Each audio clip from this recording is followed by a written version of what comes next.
anyone can follow. It takes something special to be an original, which is why the 2025 Lincoln Navigator SUV arrives with new ways of surrounding you in luxury, including the ultra-wide 48-inch panoramic display and the multi-sensory Lincoln Rejuvenate experience. A true original never stops evolving. So meet the 2025 Navigator, the original that's all new and better than ever. Learn more at Lincoln.com. Lincoln and Navigator are trademarks of Ford or its affiliates.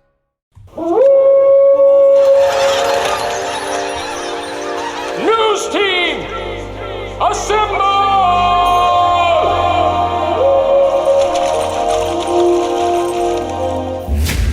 It's back and bigger than ever. It's the Unofficial 40 from Soonerscoop.com. Now, here's the entire Sooner Scoop crew. Carrie, Josh, Eddie, and George. All right, welcome back. It is another edition of the Unofficial 40 podcast right here on Soonerscoop.com podcast. And it's time for another Unofficial 40s. The Sooners get ready to head on the road to South Carolina. With talking season is over. We've had media availability on Monday night with the players, and yesterday Ben Arbuckle and Brent Venables had their press conferences, and the Big 12 chimed in at one point, and it was just a fun day, I guess. But here we are getting ready for South Carolina. We've had a practice report. We've had the recruiting, the game day rewind, recruiting report as well. But Josh, welcome in. Yeah, absolutely. Glad to be here. Sorry, I'm not usually called in for the intro. I was not ready. Does Tiffany's birthday extend into the next week? Or is it just a weekend? No. She is a big birthday week person, which again I never knew existed. I don't think guys get that sort of privilege in life. If they do, they need to be punched. Yeah, that was mostly last week. Yeah. I feel weird taking the day, much less this is my, and again, to be fair, she worked all last week. It's not like she was a diva about it or anything. But I don't think I've ever said the phrase "it's my birthday week." Well, you're more of a birthday month guy. I know. Yeah. Well, because it's in December, Eddie. So, what else is going on in December? Everybody should have time to invest in me. You know who else was born in December? Carrie Murdoch. Brent Venables. I was going to say Jesus Christ, but teach their own. I do not think I'm above Jesus Christ, Eddie. That's not what I'm saying. I'm just saying I was born in December. And I feel no need to have a birthday month. Mine's the 10th, though, so it was far enough away from Christmas that my parents never really did one of my best friends, his birthday was December 25th. That sucks. Not to be comparable, though. Jesus did sleep for 3 days, and sometimes you take a nap in the morning. I didn't nap today. I was just getting around, damn it, and we have so many interviews scheduled. I'm making comparisons. We have so many interviews scheduled. I didn't write I think the family business is going to be one that this is a 2 for 2. Last week was really good with GK, obviously, but I think this week it gets me excited about Steve Spurrier. Steve Spurrier, the old ball coach. Going to talk of the original HBC. I think he had Steve Spurrier would have been somebody that would have had I think MIDI run-ins with maybe the Big 12 Twitter account back in his day, man. Yeah, but it'll be interesting. He won to see. A lot, though, so he was able to kind of back it up. We'll talk a little bit to the man who helped make Bob Stoops, if you will, bring him in as a defensive coordinator. The OG of OGs when it comes to visors on the sidelines. Oh, yeah, that's true. Is Kiffin the Spurrier of this era? Is he the closest thing we've got? I don't think he, obviously Steve Spurrier, when you win a national championship, you kind of ascend to a different level, but... Yeah, and he won a Heisman. He was a hell of a player at Duke, right? But yeah, maybe the Lane Kiffin jab with what's his name? Kirby Smart this week was pretty good. Basically said he was fat. I got a chuckle out of it. Did you guys see that? I'd missed that. I guess saw it. He said something. Same. I guess I had something along the lines of basically somebody asked him running or something. Yeah. Well, the question from the reporter was. How many calories or who burns more calories during a game, you or Kirby Smart? And Lane said that he'd walked by a TV and saw the highlight of Kirby Smart climbing up on the trainer's table this past week at Auburn and said that he must not burn very many by the way that he looks, it was just a Lane Kiffin funny quip. I thought that was AI too, by the way. the Kirby Smart climbing up on the training table. That's so hard. Like, when you see stuff now, you have to wonder, like, is this AI? Like, I 100% thought it was AI until I was informed that it was real. It's the same thing with, like, when I see people at press conferences or interviews and they say something a little out of the norm, I'm like, is this real or is this AI? I can't. Until somebody says something so outlandish that it's like, well, if I hadn't seen it by now, you know what? Like, that's how I kind of decipher it. Like, if it was something that, like, you know, Russell Westbrook's like, yeah, Building 7 was brought down by the government, I'd go, oh, I probably would have already seen that. What is it? The Iowa Twitter account, Heavens or something like that. Yeah, like, he's the one that takes it so far over the top that you're like, okay, this is not real. Like, I like that kind of AI. I don't like the AI where weird shit happens at the end of it, and like, you know, stuff, people like turn into water and stuff, and then you're like, what the hell did I just watch? Anyway, so here was the other thing that kind of went under the radar, I thought, yesterday. Was the whole Big 12 officiating, Brent Venables saying that it was sent in and that they admitted that there was a missed block or whatever.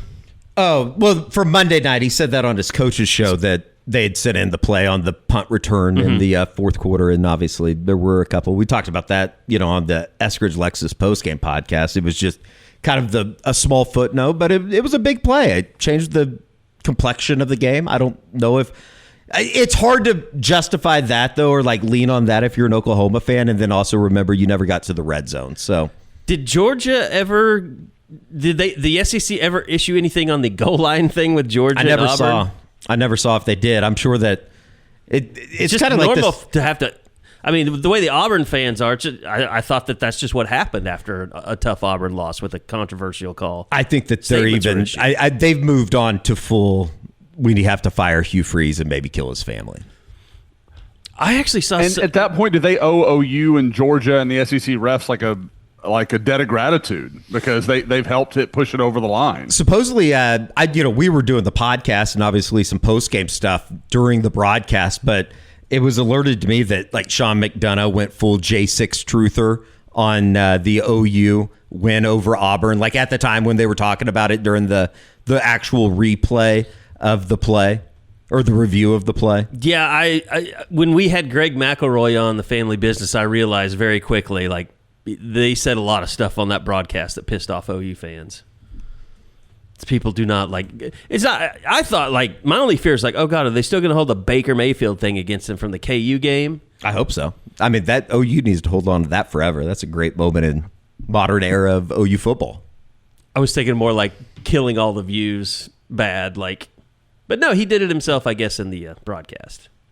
Do you guys, like, I guess I don't care enough about what announcers say. I don't know if I'm not paying enough attention to what they say. Like, I'm thinking about my own stuff. Like, I don't know what I can't remember, like, a truly visceral reaction to an announcer. I think it has something to do with the predetermined notion by most fans that are watching games that they hate your team.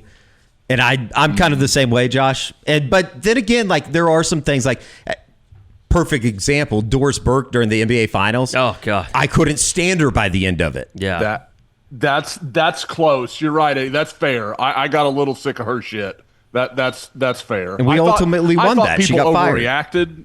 Yeah, I thought people overreacted to it, but like it was okay. It's enough. Like you've hammered this point enough. Well, then she show up wearing a yellow and blue dress, like it just.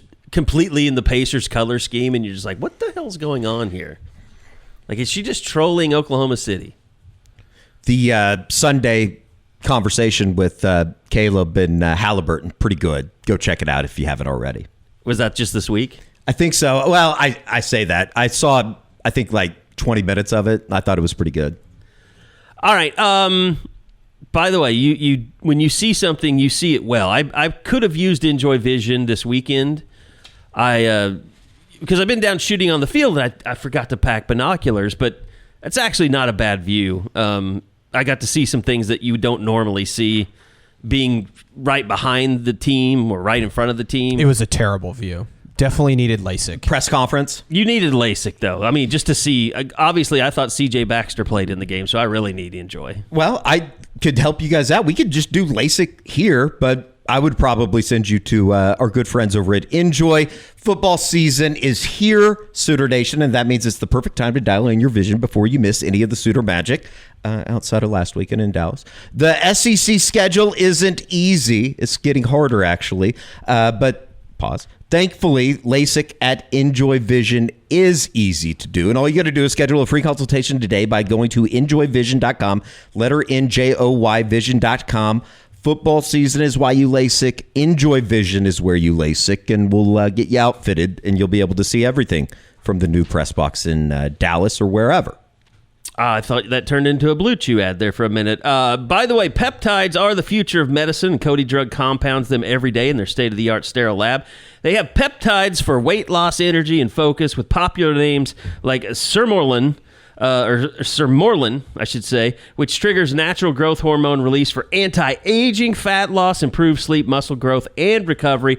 Now, they don't have anything that will help make sure that John Mateer doesn't hurt his thumb again, but they can help you look and feel your best. Cody Drug loves teaming up with Oklahoma providers and med spas to get your high-quality custom peptide therapies safely and fast. Visit CodyDrugRx.com to get started. Go check out their Instagram page, CodyDrugRx on Instagram, and Will has a lot of videos on there to help you, get to feeling your best. So, thanks to Cody Drug RX for being a big part of the show.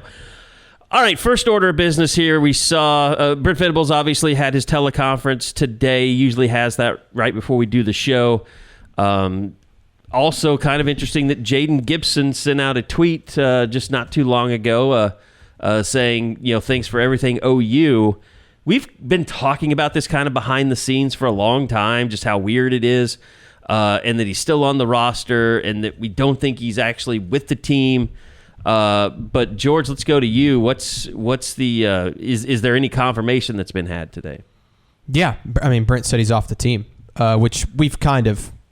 I mean, I don't know if we've publicly said it, but we've definitely alluded to it on particular shows throughout the. To be clear, YouTube we reached world. out to OU like a month ago and asked, and basically got no response, which I thought. We didn't get no response. They said we.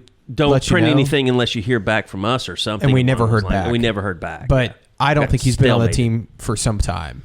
I mean, I wrote in the story, he's been noticeably absent from any team functions, even games. He's not on the sideline. I mean, most injured guys are on the sideline in some capacity. Practice, he's not been out there.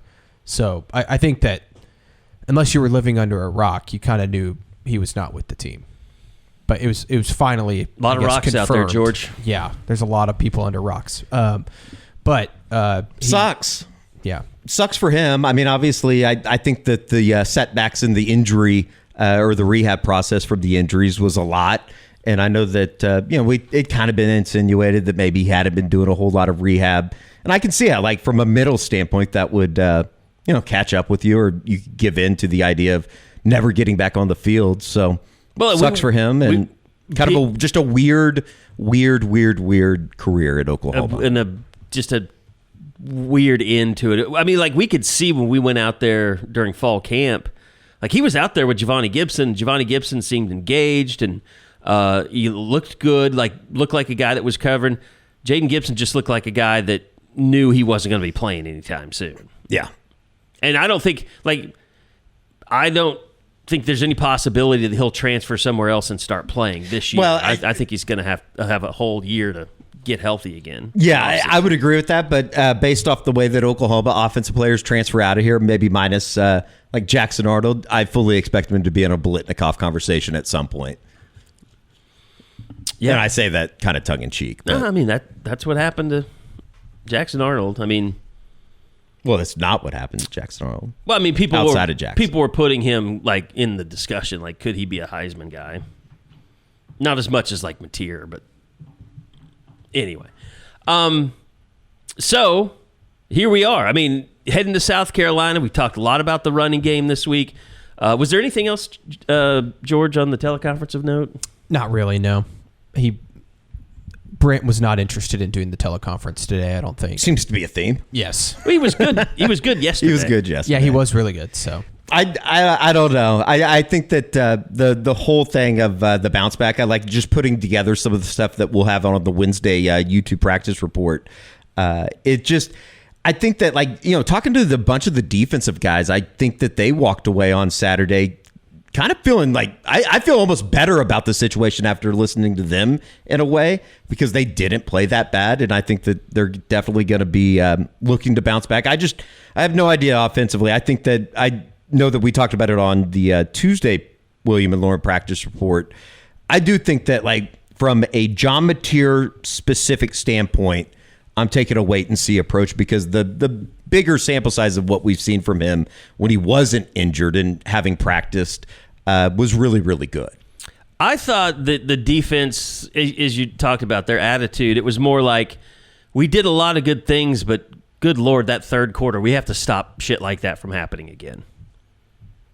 Yeah, and I think that Arch definitely executed. They made some throws. I know the throw that's going around on Twitter on Wednesday morning, the All-22 of the throw to Livingston on the sideline in front of Texas. That's just, Josh, it's one of the better throws that I feel like I've seen in the last few years. I know I'm kind of caught in the moment, but for him to evade the pressure from Grayson holding up the middle and then to make that throw, that's like the throw that you're going to go back to if you're an Arch supporter and saying, that's the guy. That's the promise. That's what everybody thought was going to be the case the whole time. This is who Arch Manning is. And guys, the thing, and we talked about this in the Game Day Rewind, and we even talked about it last week when we were talking about his performance against Florida. Everybody kind of looked at the interceptions and saw that, and they were like, "Oh, well, he was terrible." He wasn't. He was under constant pressure, and he really was for the most part against Oklahoma. The difference was Florida got home more often than Florida did. I'm sorry, Florida got home more often than Oklahoma did, and that, I think, was a big difference in that game. They got him to the ground where Arch Manning just kept buying himself a little bit of time, and then somebody would come open. And the thing about that throw is, like, it's easy to talk about the movement and, putting it where he did, where only Livingston could catch it, because the coverage is good from Eli Bowen there. Like, there's no problem with what OU's doing at any level defensively. It's one of the, it's the old coaching adage, like, you can't defend a perfect throw, and that's what that was. Let me ask you, you mentioned him. Do we feel like, and I asked Peyton about it on Monday night, but do you feel like we're seeing the old Eli Bowen?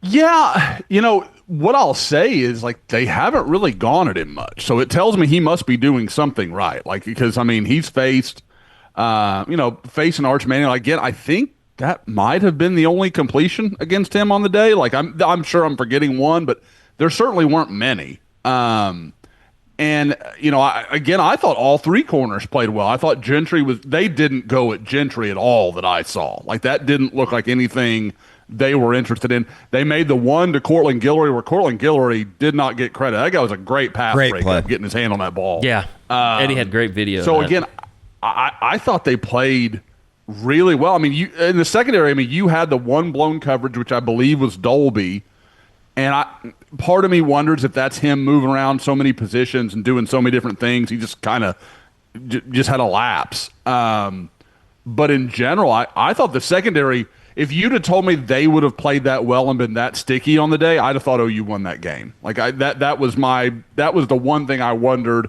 if Texas could take advantage of. And Arch had a pretty good day, but he earned all of it. I'll say this: I think you have to give Sarkisian a lot of credit, because, like you mentioned, OU was not getting home like Florida did. But I think they went in that game going, "Look, this defensive line is really good.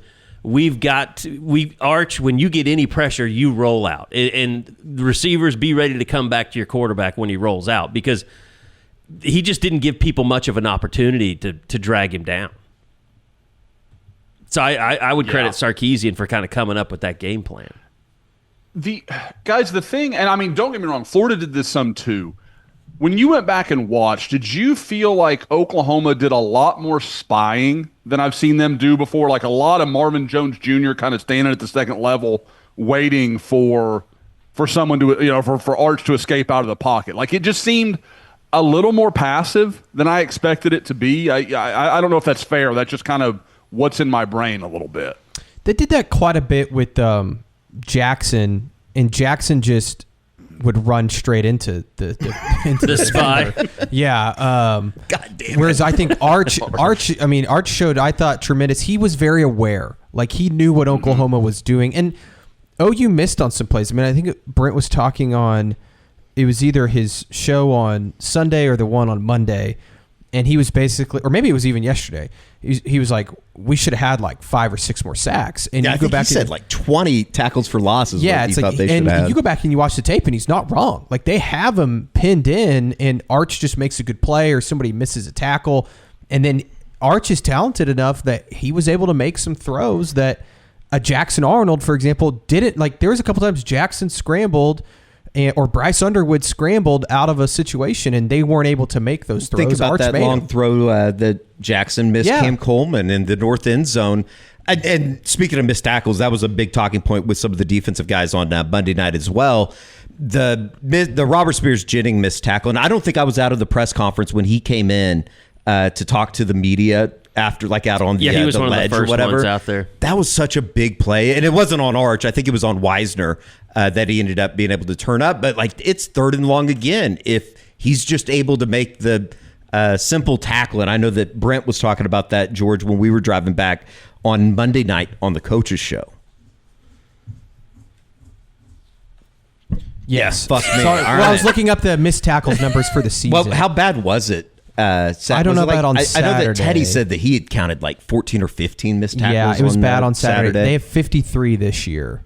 I don't know what. I don't know if that's just something that Let me compare that they're to putting last too much pressure on to make the big tackle, make the big play in the big game. But They had 127 a year ago, so I don't even. Oh, know. you did? Yeah, Yeah. they have 53 this year, halfway through. I don't know. I'm just not worried about the defense. I think I'm that not we've either. seen like a enough sample size, and as bad as they played, quote unquote, on Saturday, it wasn't that bad in the grand scheme of things. They give up some big plays, Josh. Yeah, absolutely. And guys, the stat I keep coming back to, Trey Wisner he forced 6 missed tackles on Saturday. Oklahoma's entire skill group had 5, and John Mateer had 2. Yeah. Like, you've got to be getting more out of the like when the ball is in your playmaker's hands. OU's not getting enough. That play where Deion Burks takes it and turns over his outside shoulder and runs for like 25 yards.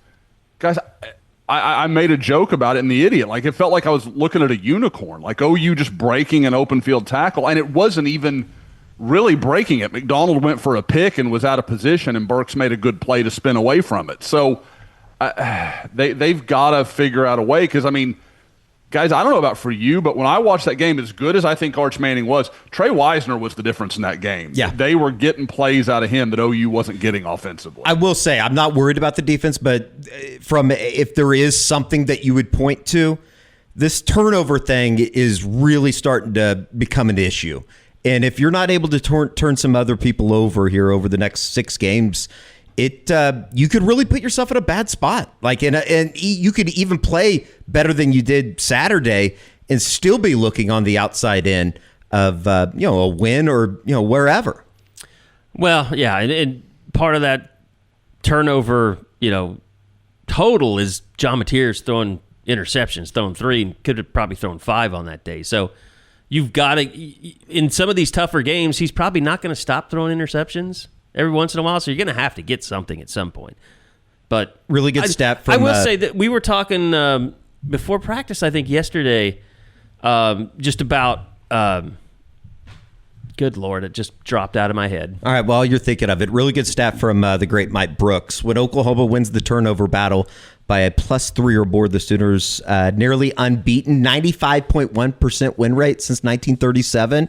But the reverse is just as dramatic. At -3 or worse, the win rate plummets to 38.5%. I guess that kind of is obvious that if you force 3 turnovers, you're going to probably win the game. But I don't know. With an offense that's sputtering like this thing is right now, it almost makes it even more important that you find ways to force some turnovers on the defensive side. I do remember what it was now.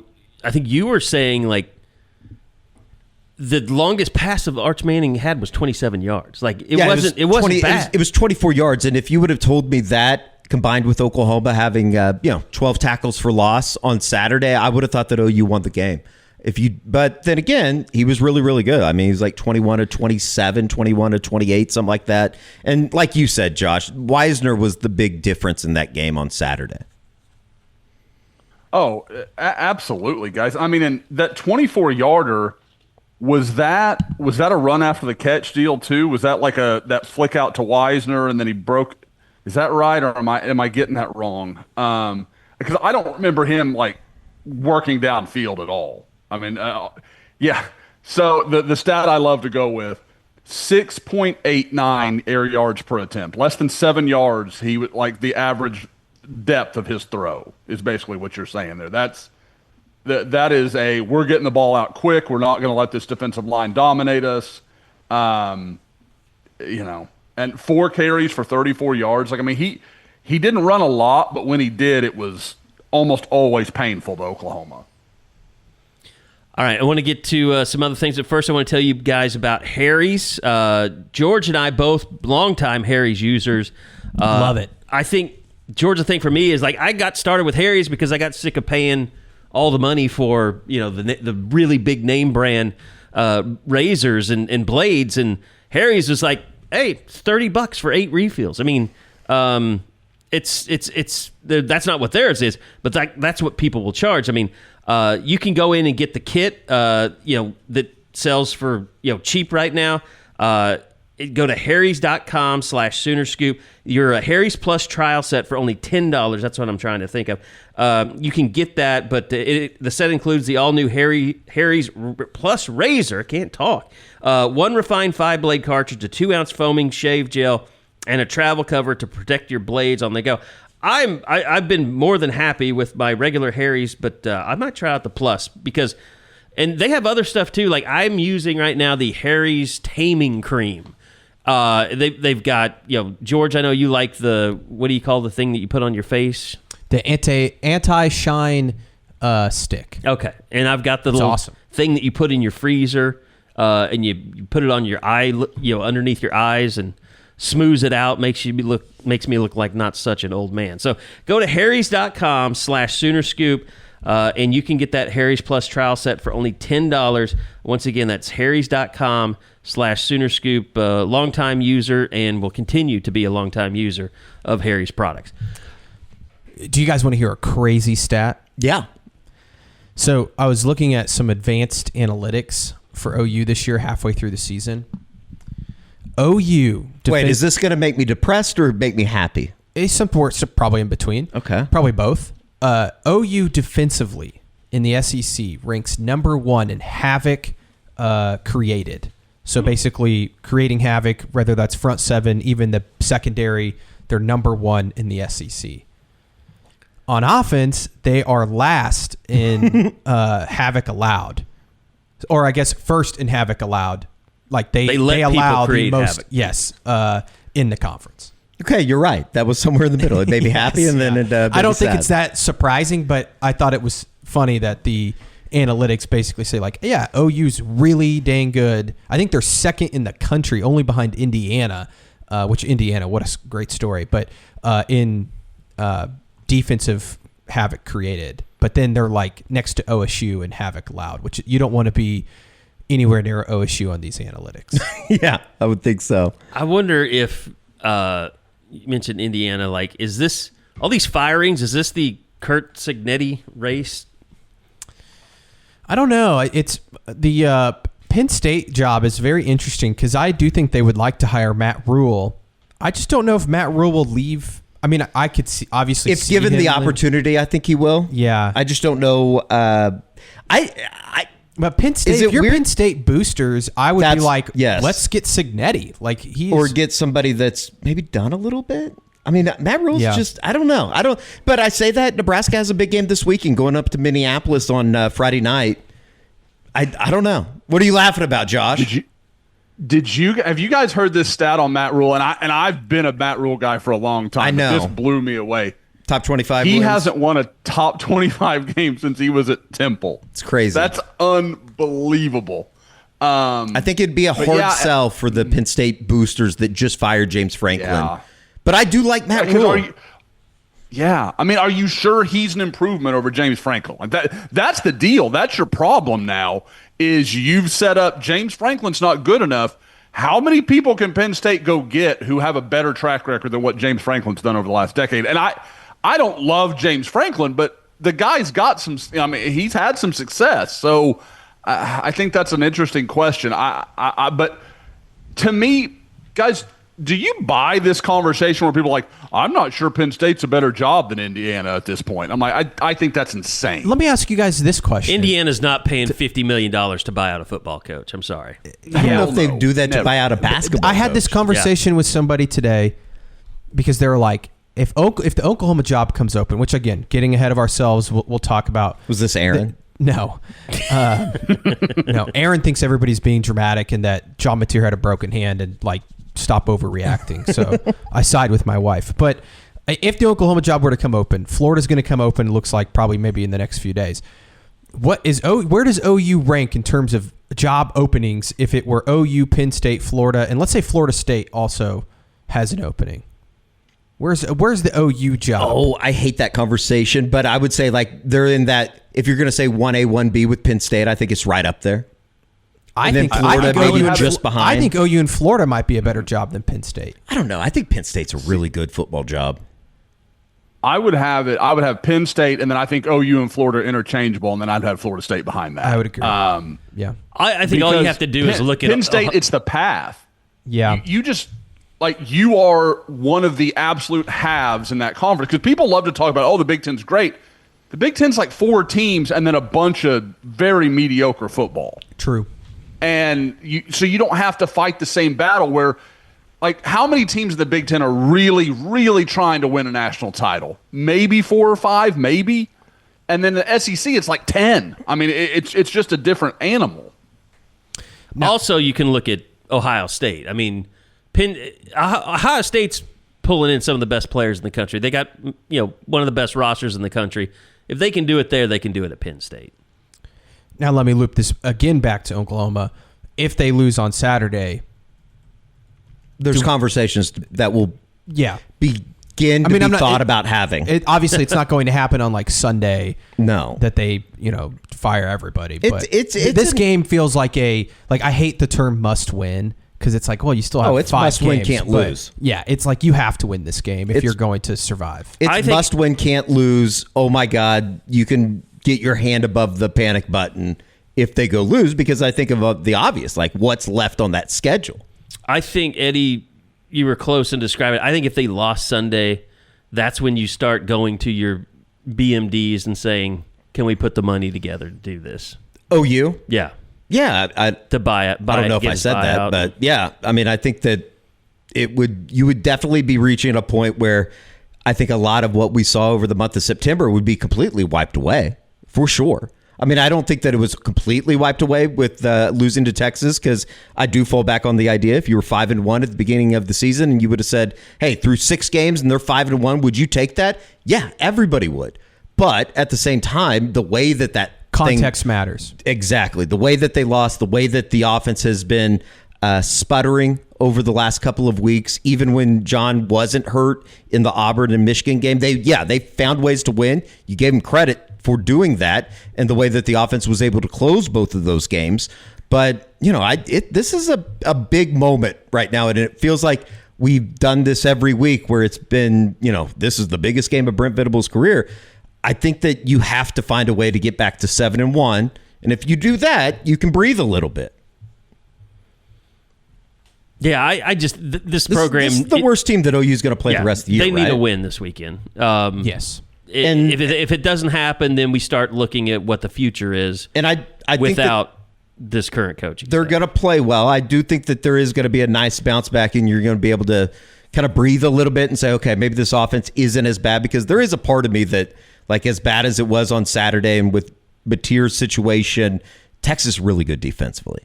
Like, I do have to admit that. Is that the best defense OU will face the rest of the year? Them or LSU, maybe? LSU was the first. And I still don't know about Missouri, maybe? Yeah, Missouri defensively, statistically, they're above average. Analytically, they're pretty good spot, right? LSU is really high up there. LSU, Sure. LSU, it's kind of crazy. LSU and OU might be the same team. Yes, because their offense is not very good. They're worse. They can't run the ball. They're either, worse than Oklahoma, and that kind of opens up the door to what changes will we see Saturday from an offensive standpoint? This is why if you can we're talking about if they lose, everybody's going to get fired. If they win, and then you win the rest of your home games, you're at 8-4, right? You're at 9-3. Right. You're in that conversation again to get back into a playoff. And I think that's possible. I think Ole Miss is going to be really tough. I think it's probably the toughest home game left because I still don't know. I mean, I think Missouri's better than what we anticipated, but I still think that's a very winnable game. LSU looks winnable to me. We'll see. I might put LSU and Missouri ahead of. I just don't know. Of Ole Miss? The Ole Miss thing is interesting, and we'll get to that next week. Obviously, I guess their best win is against LSU, who we don't think is very good right now. I think that but when you say if OU wins this weekend, if you just win your home games, you're probably going to the playoff. Yeah, I agree. I think I agree with that. I mean, I think if you get to 7-1, I'm open to the idea of splitting Tuscaloosa and Knoxville. That's if you get to 7-1 because that means you've taken steps. The Tennessee game is certainly winnable. I don't know if they can go beat Alabama. Completely fair. And right now, that's what I was getting ready to say about this weekend going to South Carolina. I think OU is going to bounce back. And I think they're going to play well, and I think it's going to have a little bit to do with South Carolina. But the only time that Brent Venables has really had some success on the road, outside of a Temple game or whatever, is Auburn, and you could probably say that they should have lost that game. Yeah, they should have lost that game. So, there is reason for pause. I think, everything that I thought had kind of changed about this team certainly took a hit last weekend. Josh? Yeah, there's... I don't know. You look at the schedule and just what remains, and I hear George. He's right. They win all those home games, but, guys, again, I messaged you guys about it yesterday. These are going to be one-score games. That hasn't been great for Oklahoma under Brent Venables. I struggle to think that's going to get sorted. I don't know. There's part of me just they're going to find a way to screw this up. They will. And they're like we're talking about offensively, their margin for error is small. They just can't keep turning the ball over at the rate they are. Because we can talk about the defense isn't turning people over. The problem is the offense keeps giving the ball away. There are too many interceptions. And there's now, to their credit, there haven't been a lot of fumbles. They've taken pretty good care of the ball when they have it. But Mateer's been, for all the good he's done, he's been shaky with the ball, going downfield and some of that stuff. So they've got to figure some stuff out. But to me, South Carolina is so poor in run defense. If you don't see Oklahoma and some of that 3-by-1 stuff where they've got trips because, again, you look at that against Texas, that's when they could run the ball. Almost exclusively, that's when they could run the ball. So if you can watch some of that, then I think there might be some room for Torrey Blaylock to have some runs and do some stuff. And once you do that and you start forcing South Carolina to change what they want to do defensively and they have to respect that run a little bit, maybe John Mateer then can find some stuff vertically, and then you start to, make your offense a little more dynamic. I think no matter what, John Mateer will lead the team in rushing this weekend. And that doesn't say a lot of good things about them getting better running the football. But I think the thing I took out of Tuesday, I think a lot of people took out of Tuesday, is just what the hell has happened to that running back room? Who is even available? Why are certain people available? They've obviously Taylor Tatum's had another injury. It's just he just continues to be nagged by injuries, and it's it seems even like Jahsiear Robinson has been banged up this whole time. They basically have Torrey Blaylock, and that's about it that they can count on right now. Yeah, and the rotation's weird, and I just don't know.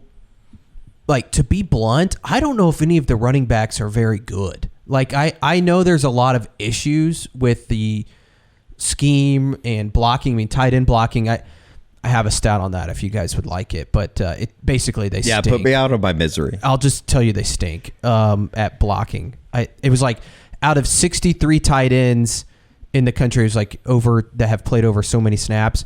OU's 4 tight ends are not even like in the top 30. Like they're not even in run blocking. I mean, they got to scrap it. They got to. Right. You can't put those guys back out there, right? Right. But I think that they're going to. That's the thing. Yeah. But what I was gonna here's another.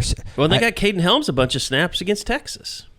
So yeah, I'm fine with Carson Kent. By the way, Carson Kent was their highest rated tight end blocker. Caden Helms is number 2, and then Kanik and Will Huggins are basically dead last. And didn't Carson Kent?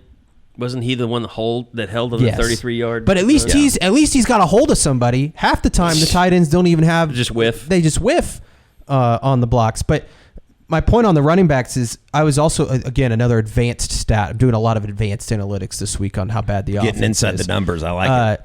Expected rush yards this year. So based on like schemes and how runs have opened up and stuff, they've missed out on like 300 yards rushing this year because the and this is from like expected yardage. If it was blocked up well, you missed it though. Yes, and that's a running back stat basically of like they missed the hole. And like Jayden Ott and Javonte Barnes are 2 of the worst in the country, I believe. Jayden Ott on his 7 carries or whatever it is. I guess, yeah. He might be the only other back besides Torrey Blaylock that could play. No, it's Xavier Robinson. I think it's going to be Blaylock and Robinson moving forward. That's the feeling. It's so clear that DeMarco is just done with Jayden Ott. I mean, and yeah. I'm not here to defend Jayden Ott, trust me. But that whole thing just seems like it went south so fast. And this, to me, is kind of what the example... It never went north, though. Like, how did it go south? Well, I mean, I don't know that it ever got a chance to... Right. And this is the first time... I think that this is the first time that we can say there's maybe some... Tension between the staff and the coaching staff and the front office staff. Yeah. And I think it's safe to say when the front office staff really wanted Jayden Ott, DeMarco Murray maybe wasn't on board with that. And I think you can tell in the way that Ott and Murray... I don't think Ott and Murray are the best of friends. No. I think that's the way to say it. And that's why you're seeing maybe some terrible body language. And that's on Ott. But it's also like... It was probably never going to work with DeMarco and Jayden Ott. I think you're right. But who's... And look, this all changes when money is being paid, but who's supposed to be the one to kind of nurture that relationship and like try and make it work? Yes. Yeah, 100%. And I don't feel like that's happened. And we say all that. He'll go for 150 on Saturday.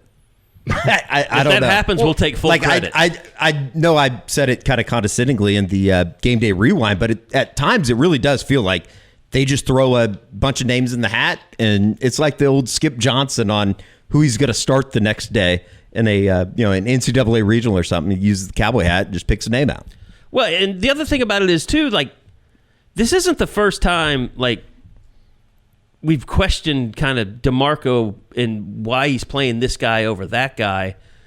I feel like, we got the line about, well, you got to practice well to play well. And obviously Ott was banged up and he wasn't sure of himself and, probably wasn't the best practice performer because he wasn't healthy.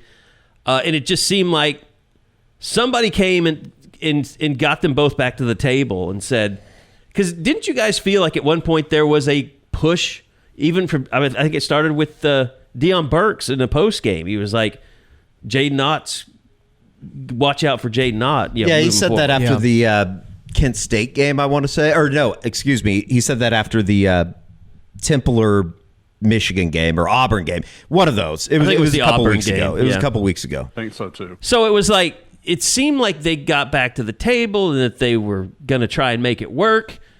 And then 3 plays happen on Saturday, and DeMarco yells at Torrey Blaylock to get in the game, takes Jayden Ott out, and never see him again. And it was just like that quickly, that whole thing just fell apart again. And they set him up. Like the other part, too, is like, again, I guess we're making excuses for Ott. It's like they set him up to fail on the end around play to Burks. Like that's not what he's capable of doing. Like And I know they tried to do the swing pass, and he's got to catch that and all that. There's so much room over there. He just catches that, too. I know. We've just turned into the old guys, the dads on Hoosiers all of a sudden. It's like, shoot the ball. What's all this passing for? And I don't understand. I'd like to be more of like the Varsity Blues dads, by the way. But wouldn't you want to see, like, if you could give... While drinking beer. Absolutely. You could give... Like, I would love to just see them just, like, give him, like, an entire half and just see if he does anything.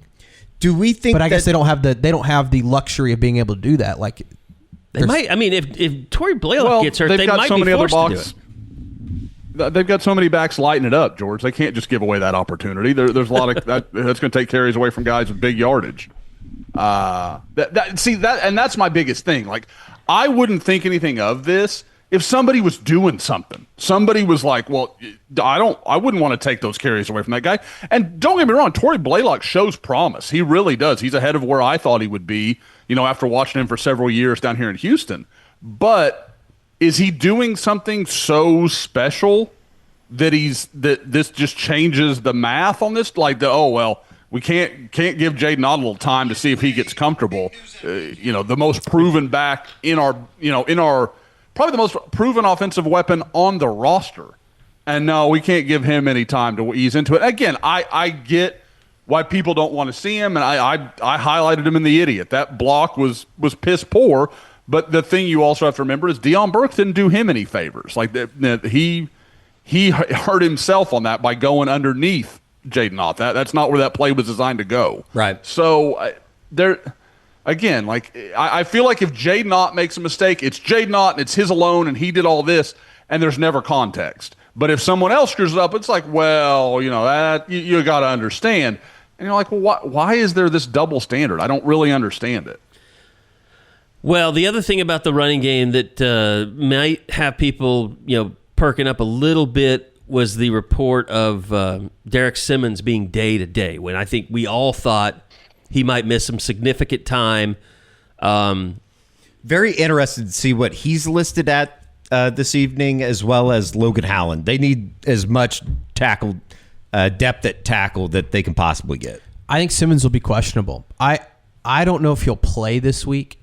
But I can tell you he's out there in some capacity doing something, which is kind of remarkable. Because when I thought he went down and the way he was holding his knee, I was like, oh boy, he may have just torn something. But came out at halftime when all the players were coming out, and like he could not walk very well. Yeah. But we replayed on the Game Day Rewind the injury, slowed it down. It's just very, didn't look very like weird. Much. No, not at all.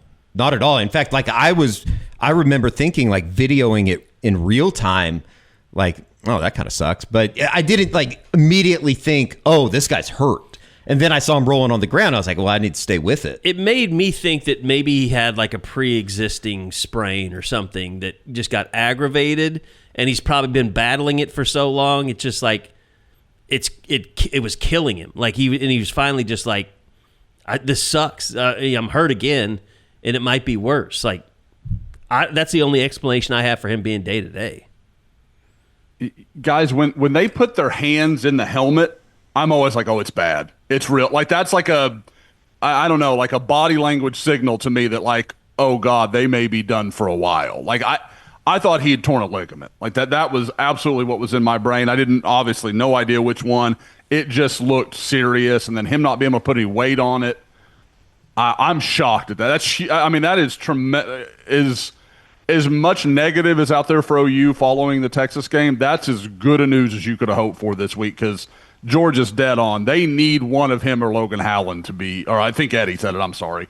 One of those guys needs to be healthy at right tackle, because they don't have a good option outside of those two. I was thinking about this the other day. I think I was just driving back and forth to the office, but is it possible that OU now has the return to play specialist, and I apologize, I cannot remember his name. George probably knows it. The return to play specialist that they hired, the new guy, the medical. Jonathan Gress. Yeah, Gress. Like, is it possible that like OU's guys last year kind of like compliance almost, like they were just too careful to send people back on the field, whereas maybe they allow the coaches to push these guys back, knowing that they may be hurt, but they're not really injured. They may be hurting. It might be easy to say this too. I think you have a lot. Because Keontae Lewis has come back quickly. I think you have a lot more want to get back when you're a good football team. Yeah. Too. Like, I don't know. I'm not trying to allege. Though, that it's like the last couple years, it's pretty much the only group that's not getting back is the offensive line. Yeah.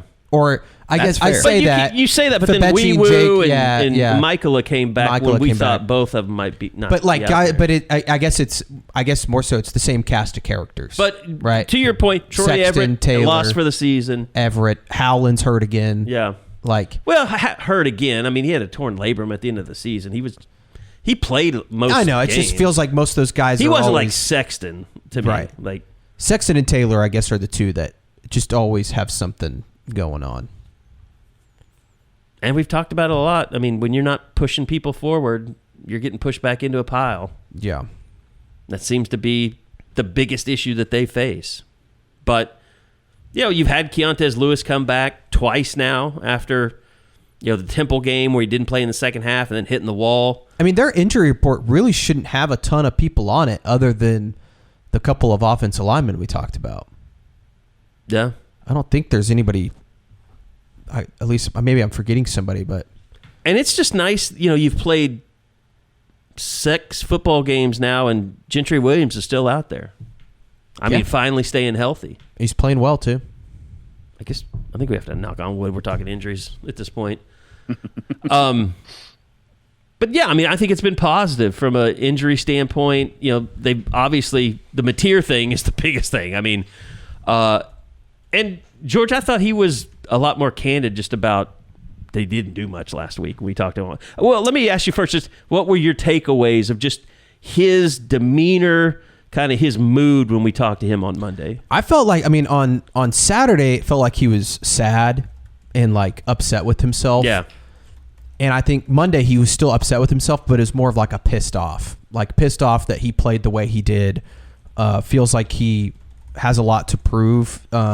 Not only to people outside of the building, but I think inside the building too. Like I think that was a big point of emphasis. He talked a lot about the team and the guys rallying around him and stuff like that. But he definitely made it sound like he just needs to make better decisions, and he didn't want to blame not practicing. Like that continues to be a thing where he's like, well, that's not why I didn't play well. But at the same time, like when he's talking about going through his reads and understanding where guys are, like he was also saying in a way like, yeah, like being able to practice this week should help me a lot.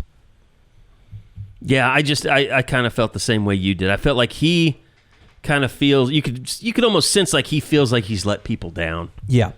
And, he doesn't want to do that. And we've never seen, like, I think we all know who John Mateer is in terms of his personality and the way that he'll bounce back, but we haven't seen it. We haven't seen what does a John Mateer look like after a bad game. I think we all believe he'll play better, but how much better will he play? Because you go back and you watch the game. I thought Teddy did a great job. I don't know if you guys saw that clip of him breaking down the play before half. There was a lot of plays like that where guys are coming open and Mateer's just laid on them. Mm-hmm. And you can even see that in some of the video that we use on like the practice report stuff, that like the interception to Satania, it's just behind him. It's a half second. And that same play, he's got Kanik wide open, and he's trying to thread it in a tight window and he's late on it. And it just turns into a bad play. The first interception, everybody's talked about it. He's got Satania wide open on that, and he forces it to Kanik. So I asked him about, they were just playing for a field goal, though, so it doesn't really matter. What I thought was interesting is I asked him about, playing in one-score games, and he was like, yeah, like that didn't happen much at Washington State last year. Like we scored a lot of points. Like we went up and down the field. Like, it's an entire mentality that this offense has to go through. And I don't know if you want him going through that. Like, obviously, if Lincoln Riley was still the coach, he would want them to score on every play. And I think, I definitely think Ben Arbuckle wants him to score on every drive, every possession, I should say. I think Ben Arbuckle wants him to. It's just what's realistic. Like, you can't go out there and tell your players, we have to score every time we touch the ball, because you're just going to have a bunch of pissed off and frustrated players by the end of a game. Yeah. And it's got to the point now where I think I said this to Eddie the other day. It's like or maybe it was at the press conference. I was just like, if OU scored 24 points in every game the rest of the way, what would their record be at the end of the season? Just 24 points. Just offensive 24 points? Offense scores 24 points in every game from here on I think out. you might 6 lose. games left? You might lose on the road at Tennessee because I think they can outscore you in their place. Number 1 scoring offense in the How about country. Alabama? You might lose at Alabama because Ty Simpson's playing about as well as anybody in college football. Right I now. think the floor would be like 8-4, and the ceiling is like 10-2 if you do that. 24? Just 24? I think you go 9-3. Yeah, somewhere in there. I think I'd go 8-4, 7-5. What'd you say, Josh? I think you'd lose at Tennessee, and I think you'd lose at Bama. So yeah, you go 9-3 I think you're going to have to score more points than It's that. not. It wouldn't be a bad outcome. to go I'm just saying, 9-3 I think that those two might against get you. 2. Not this weekend. If you score 24 against South Carolina, you're going to win. Maybe. Lenora Sellers has some wild card in it. Have you guys seen the stats? stats on South Carolina's offense? I don't. They are It horrifically bad. that makes no difference to me. Okay. The stats of what they've your done. Stats. Yeah. I reject your. They're worse in almost every category offensively than Oklahoma is. I'll have to see it to believe it. I mean, and that's fair, George. But like, remember week 2 or week 4? Like, you were convinced Jackson Arnold was gonna it was gonna have a moment. I believe in Lenora Sellers a lot more than I believe in Jackson Arnold. Yeah, I just don't think South Carolina's defense is nearly as good as Auburn's either. Yeah, that's fair. completely That's fair. fair. We could sit there on Saturday afternoon or evening and hopefully. I also say, don't think I know what Nick a Harbor. performance. I like Nick Harbor a lot. I don't think he's as good as Cam Coleman, and I certainly don't think they have anybody as good as Singleton either. Completely fair. Completely fair. I mean, there's a reason why OU, and as poorly as they played, and as poorly as they have played, over the last couple of weeks, from an offensive standpoint, there's a reason OU's a 5.5-point favorite this weekend. But at the same time, I kind of fall back on what I've been hurt by before and seeing this team go out on the road and the questions around, everything that's kind of going on with the program. And I could easily be bought into the idea of them going out and losing on Saturday almost as much as I am in the idea that they're going to bounce back and you can get to 7-1. Look, I think there's still a lot from this coaching staff to prove to people. I mean, I think there's a lot for Ben Arbuckle to prove. I think there's a lot for Brent Venables still to prove. And they haven't done it, not in the SEC. And until you go out and you go to South Carolina and you win a game, regardless of what the final score is, how close it is, you've got to go. We haven't seen Brent win this game in this position before. That's true. And I think that it would be very good advice not to dig yourself a 21-0 hole like they did last year in the South Carolina you knew game. the game was over. I mean, that's the only time I can ever remember since Bob Stoops took over, sitting there in the stadium and thinking to myself, like, how this game is over. This game feels over. It was over after the first two. Yeah. You know what this game feels like to me? When OU went to, in 23, when they went to Kansas and then OSU. In both of those games, we sat here and said, OU should win this game. Yeah. Yeah. And they went and lost both of them. And it was the number one thing, if you were to ask Brent about those games, he's talked about this year, is the 7 turnovers that they had over the course of that 3-week stretch, or 7 or 6 turnovers, whatever it was, including a pick 6 to Kansas. Those two teams started Jason Bean and Alan Bowman at quarterback. Yeah, they weren't even starting their like, best it's not players. the same. Jason Bean will forever terrorize me. But Josh, that's also not fair in the regard that this defense is much better than that 23 defense too. Yes. No. Again, the only variable I see is Sellers just has a crazy day, and he gets out in space and he's running and making plays. That's the variable that I'm like, it gives me a little pause. Oklahoma's the better team. They should go win this game. I completely agree.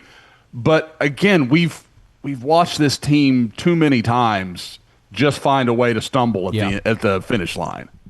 Once upon a mundane morning, Barb's day got busy without warning. A realtor in need of an open house sign. No, 50 of them, and designed before 9. My head hurts. Any mighty tools to help with this plight?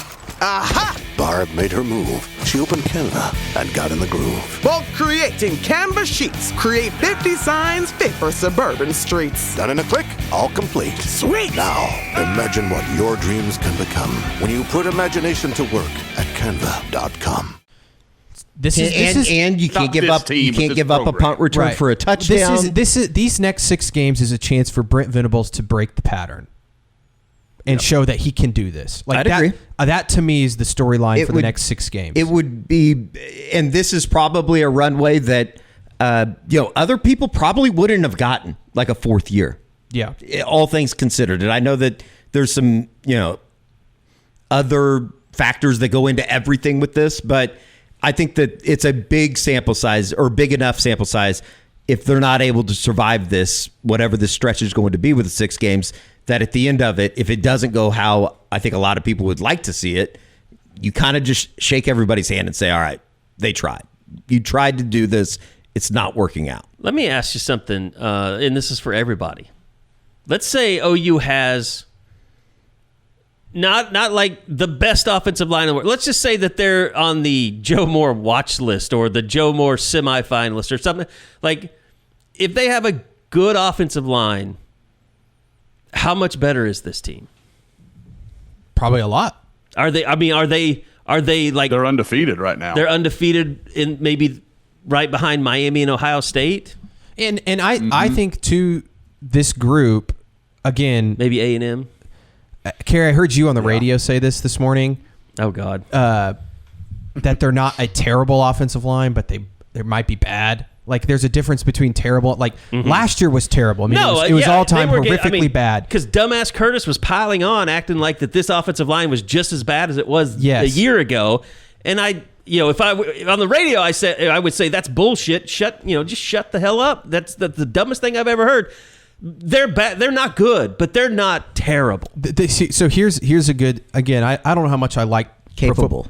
Pro Football Focus, which J.J. Watt just ripped him. Yeah, he's need to send that to you, Josh. I think you would have liked it. It was pretty funny. He's ripped him many times. But I did want to. I was looking at some of the stats on it, and last year in pass blocking, Oklahoma ranked 92nd in the country in pass blocking, 12th in the SEC, run blocking 109th, 15th in the SEC. This year, OU ranks 29th in the country in pass blocking, 6th in the SEC, 92nd in the country in run blocking, and 12th in the SEC. So the pass blocking is markedly improved. Yeah, they can protect pretty well. It's the run blocking that is just not very good. Well, but they also had a quarterback that held on to the ball a lot last year too. Oklahoma struggled in the 4th quarter with Texas. Texas knew what was coming. Like, it is easier to rush the passer when you can drop 7. Not to mention that you have Colin Simmons out there. Like, that's he made some plays in the 4th quarter because he's really good. And that's the other thing. Oklahoma's faced some good ones. Him, Keldrick Falk, the guys from Michigan. I mean, they faced some NFL guys. So it's not like these stats are, kind of faulty or inflated. They've done pretty well against a good bunch of defensive lines. Yeah, I brought that up this morning too about Falk and last week against Collins, because a year ago they would have ruined the game. They would have ruined any kind of offense that they could have run because they were that bad on the offensive line. I mean, look at the Ole Miss game. When it came time for Ole Miss to shut the door on that game, all they had to do was just start rushing the passer. And this is why I'm very interested, because this is the first time we get to see what is Ben Arbuckle going to do. Is he going to, adjust and stop doing some of the stuff they've been doing in the run game that just isn't working? This is the first time they've really failed. I know that obviously it wasn't good before this, but like they got away with it and they kept trying it. Now that you've lost and like got really exposed in the run game, like, does he do some different stuff? Does he go empty and try to get on the edges and do some different stuff, kind of like what you saw Texas do against Oklahoma? Like, I'm very intrigued by what does Ben Arbuckle do to try and fix this, because this is why Brent hired him. Like, this is the moment. Like, this is why you went and got a Ben Arbuckle, so that he could make these adjustments. Last year, your offensive coordinator didn't do that. Yeah. And it's I think in a way that's kind of the point of, you go back to what we talked about when he was hired initially too. He's a 29-year-old that's going to have to find his way from a play calling standpoint. Certainly, probably like the biggest bounce back, quote unquote, game that he's ever coached in this weekend. I think there's 2 things that separate a quality offensive coordinator from a great offensive coordinator. That is someone that comes out and puts together a script, a game plan, whatever you want to call it, and marches right down the field every time they get the ball first in a game. And the other thing is what you guys are talking about, making some type of adjustment whether that's working with Kevin Wilson to block, Bill Bedenbaugh and Kevin Wilson working together to figure out how to block his voice is louder differently. this week than it has been. Kevin, You have to use his voice. I mean, he knows what he's doing when it comes to a running offense. I mean, and he knows what it takes with a running quarterback offense. I mean, he did that at Northwestern. He was one of the first people that used the quarterback run game, and at Northwestern they put up ridiculous numbers. I think the old Randy Walker, I think we established he was the guy that died. And it's not all on Arbuckle, obviously, and I do think that, we talked about it last year, but I do wonder if they regret not making more staff changes after last season. Yeah, on the offensive side. Yeah, and I don't think that was you can't make any. I think Arbuckle wanted the job no matter what and all of that, but I don't know. It just seems like there's a lot of, over the last few years, it's the same position groups that continue to not be up to par. And I have to imagine, though, in the coach's room or in the coach's offices, though, it's not how the hell can we get this better right now? You can't live in the past. And see, to me, it's not even about schemes that I wonder about. I wonder just about. It's like with DeMarco. He's an All-Pro. He's played the position at as high level as you can play it, and now he's coaching kids that don't listen to him but make $800,000 a year. And how does he handle that? Is he handling that like a coach would, or is he making it personal and having vendettas and just refusing to play guys? That's what I worry about with DeMarco. With Joe John Finley, I don't know what the to think. I just don't. It doesn't make any sense. And I think we've all said it. If you were going to make a move, it should have been last year with Joe John Finley. Yeah, and that one's DeMarco, I think you can convince, obviously not right now, but he's had some good players. Eric Gray and some of those guys. But Josh said this last week, Eric Gray was never supposed to be the feature back. No, but DeMarco's recruited well in some regard. I think he's brought in some talent, but the tight end stuff, they don't have any talent. And the only guy that's ever done anything was Braden Willis, who was already here. Yep. And what he did wasn't all that spectacular. He was more and he stayed up just because of how bad everything else has been. We loved Braden Willis. I had a man crush on him when he was younger, but he never became that just outright beast that I thought he was going to become. And until this year, he was sticking around in the NFL. So it's just there's no track record there to say that's really working well. And everybody wants Bedenbaugh fired. So, yeah, I think you just have to take the hit there, fans. I just get the talent in. And it's with Bedenbaugh, Josh. It's. I just don't understand why they can't fucking move people. Yeah, move bodies. And I think the question is it a scheme thing that they've changed over the last couple of years? Is it a technique? Or is it just a lack of aggressiveness? Guys, I went back and I was like, maybe I'm misremembering, because I remember watching that Washington State stuff when I was doing some of the Ben Arbuckle preview work, and I thought, man, they moved the ball. This is more like it. This looks more like they had some GT counter stuff. You're like, okay, this is right in Bill's wheelhouse. They're going to pick this up and run. And it's just more of that, just kind of get in the way. There's no urgency to anything they do on the offensive line. And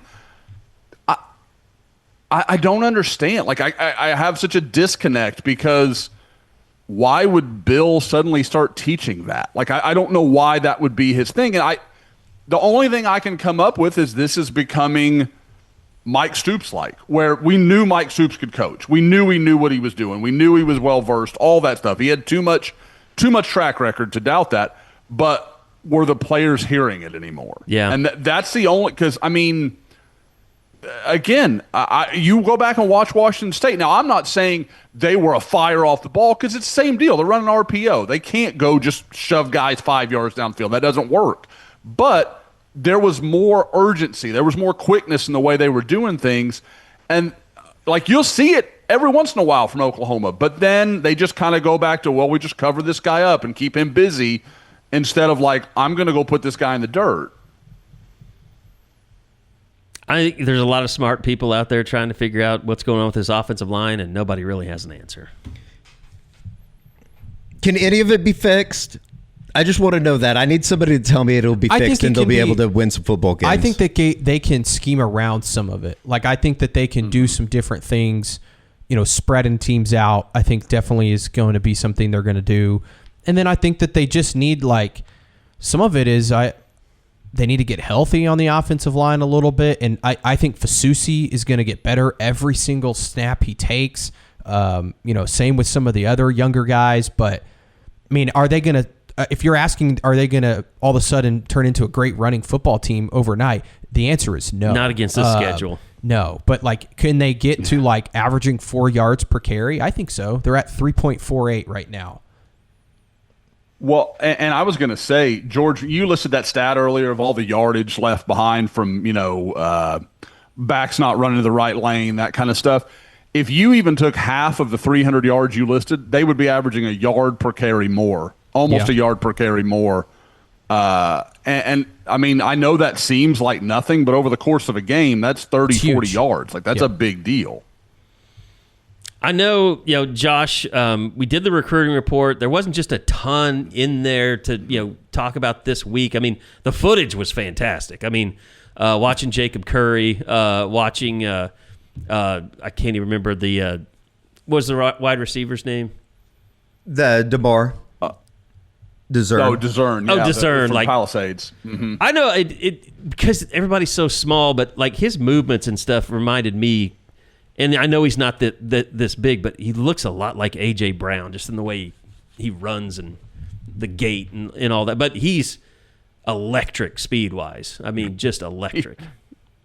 He's a ton of fun, guys. And, one of the things I can actually take this and run with it, Kerry. One of the things we talked about in the recruiting report is OU going to get involved with any of these Penn State guys? And I really didn't think so.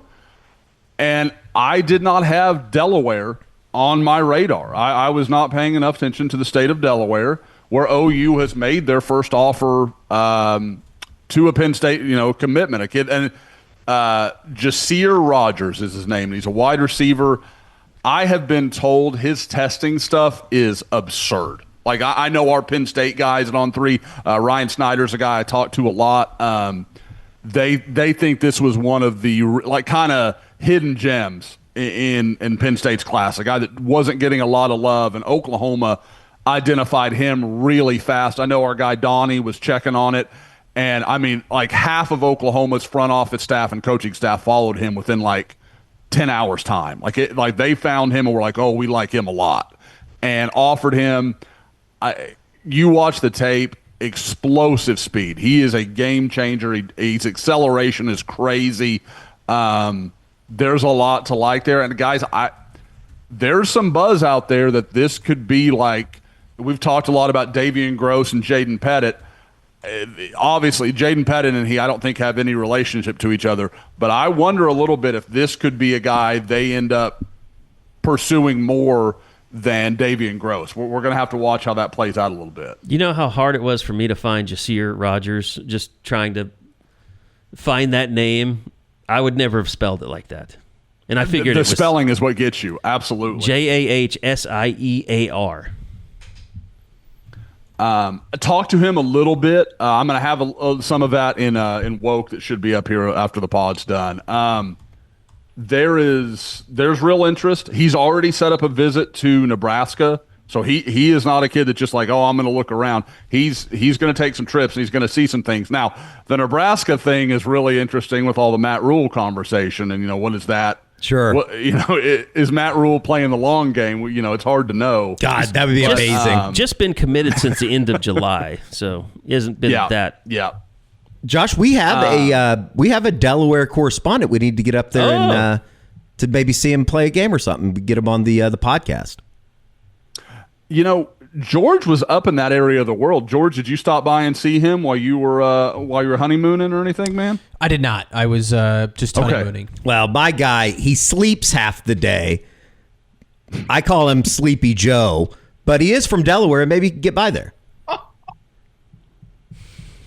I thought maybe you were going to send your guy from Maine to go see. Oh, Jack? Yeah. Jack Webb would go down and see this Dude, kid. that's in our Delaware. guy. 100%. Did you see the video he sent you on Saturday? No, I was in a black hole all day. He sent me something. He does a great little thing, like college football walk and talk with himself. And Oh, really? He Dang. picked the OU game. And Oh, he I picked didn't OU even to see win. it. Bad pick, Jack. Bad pick. But he like sent it to you and was Damn talking it. about you and the reporting you were doing. He's the man though. I didn't even. I feel like such an asshole right now. He hit me up though when I was in Maine for the honeymoon, and he gave me a bunch of really good recommendations. So shout out Jack.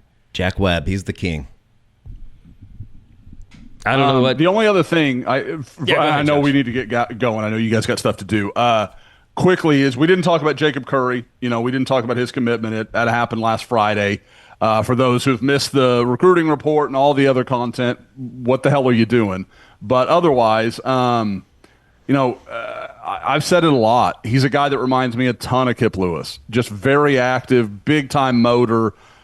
Looks comfortable coming off the corner. And I would say the primary difference between he and Kip, he has some natural pass rush stuff that I don't think Kip was always, maybe just wasn't used that way at Carthage as much. But Jacob Curry is really good coming off the corner. You've got to think OU would use him in some blitz packages and some stuff like that. But again, about 6'1", 205. He's going to have to fill out some. But guys, I worried about that with Kip, and I think, with Jerry Schmidt and that staff, they've shown an ability to put the weight on these guys when it's necessary. So I'm going to assume they'll do the same thing with Jacob Curry, and he'll be in a good spot to really be a difference maker. And again, you go win a late battle over Ohio State and Florida State. That's outstanding. That's good value at this point in the recruiting game. All right, I've been sitting here watching Jahsiear Rogers huddle. Do you up my early comp? Yes. D.D. Westbrook. I don't know if he has that kind of speed, but I see a little D.D. Westbrook in his game. The two things I heard was he was 4.3 speed and he has an 11-foot broad jump, which is a key indicator of like explosive athleticism. So I don't think you're crazy. I think he can absolutely go. That would play. Yeah. Mm-hmm. All right. That's my first and only comp of like 3 years that I've given out publicly. Love it. We've always said that we're going to have a show where I just watch huddle film and you try and like sneak in like 2 stars where I'm just like, man, he looks really good. They need to why what they that would offered. be fun. That would be amazing. I think fans would flock to that. I think you would be surprised at my evaluation skills in a good way. All right, Josh, appreciate it, guys. Appreciate it. Tons of content still, churning out. I know it's a lot of disappointment out there, but hey, it just takes a weekend win to get everybody back on track, and that's what the Sooners will be shooting for. Now, I don't even want to think about the other way, so we'll just leave it at that. Thanks for listening, everybody. We'll see you back here again next week for another edition of the Unofficial 40 podcast right here on Soonerscoop.com.